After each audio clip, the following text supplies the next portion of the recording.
So, what's so cool about manufacturing? We traveled to Conewago Manufacturing to learn how they turn concrete into precast walls.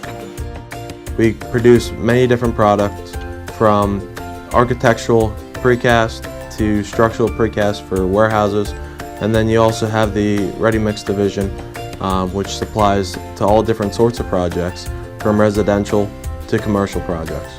At Conewago, we lean a lot on teamwork.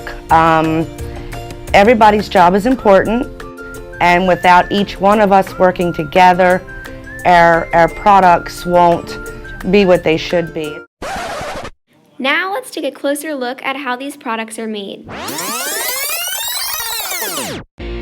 Looking at the concrete mixers, and all the materials that are weighed above those mixers will fall down in, mix for 2 to 3 minutes, and then once it becomes the concrete mixture, it's dropped down into the mixer truck.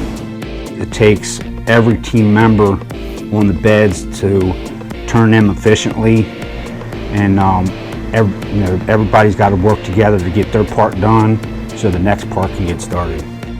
They're going to do a first lift of concrete that's only 3 inches in depth.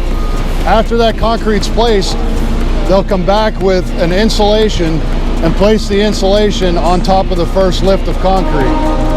The insulation's placed and it's pinned in order to maintain a strong bond.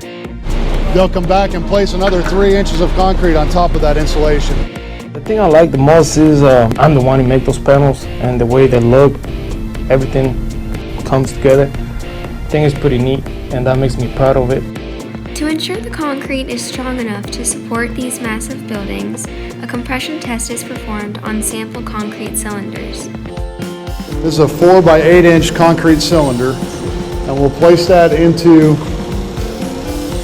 the compression machine. So we compress it, squeeze it until it fails.